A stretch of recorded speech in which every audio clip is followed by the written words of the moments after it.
Familiarization, aerobatics, local flying, formation flying. Night climb, gun test. We're in the P-47 now, Clyde flying. Okay, so let's go a little further here. He's now transitioned over to the Americans.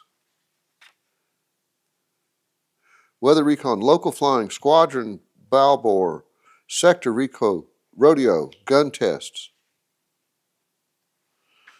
Let me get to the back here. So from now on, he's in a P-47.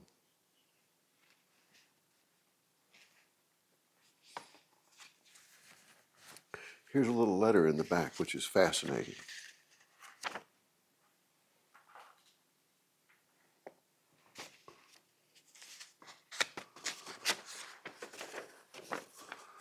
See if y'all can read this.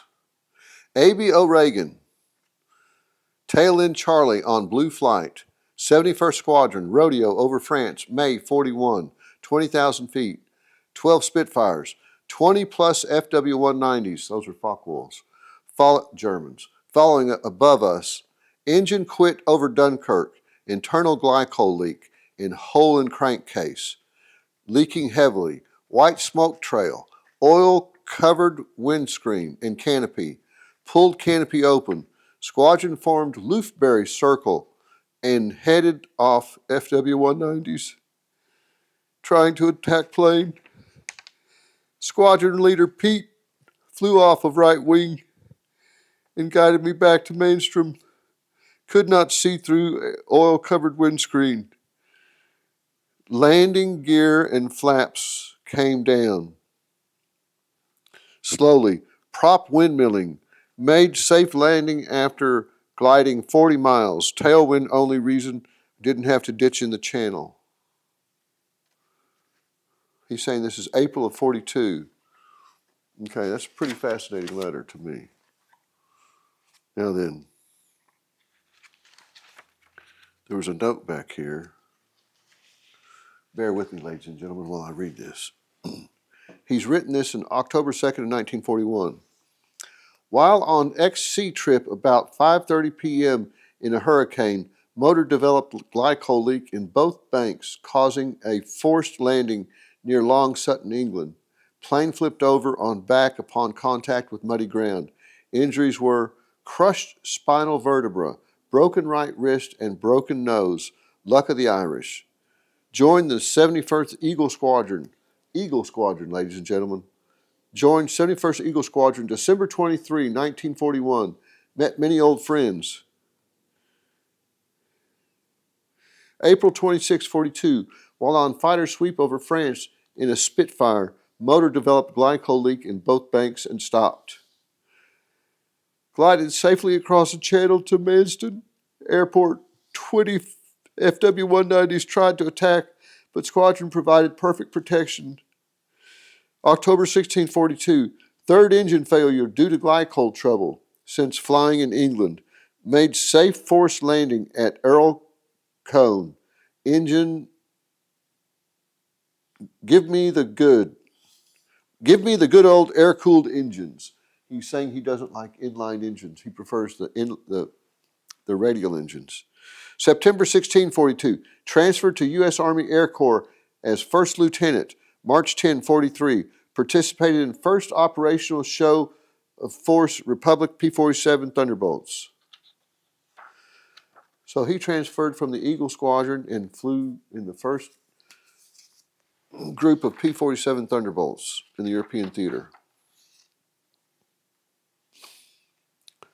Hope I didn't bore y'all, ladies and gentlemen. I won't do it with the other.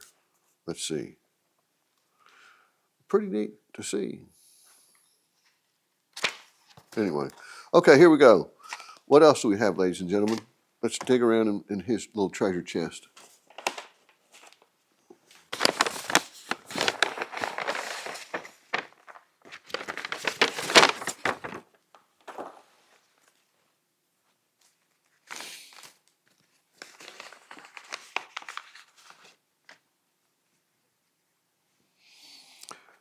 Rank of a major.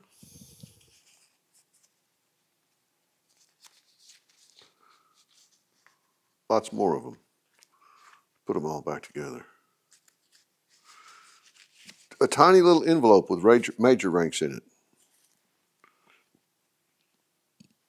More major ranks.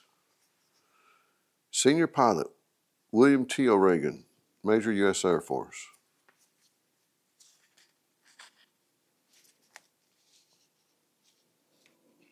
There we go. So they'd have a bunch of these made up. There's a whole slew of them in here.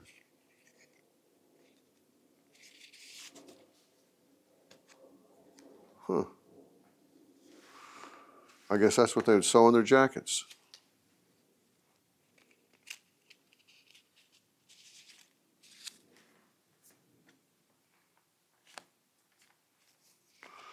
Okay. Let's see what other goodies we have.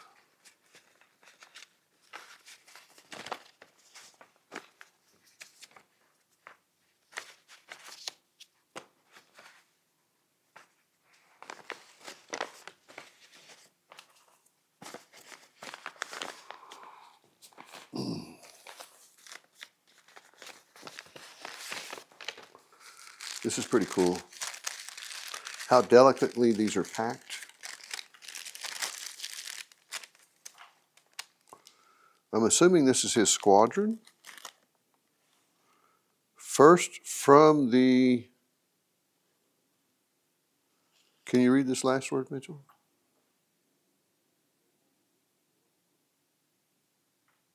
First from the... I don't know.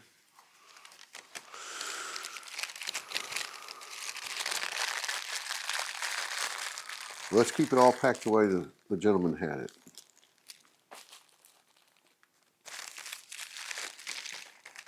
Ah.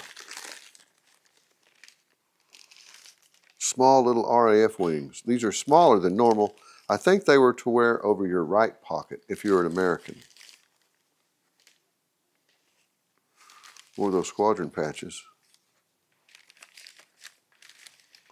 I love coming across all this little stuff. Time capsules.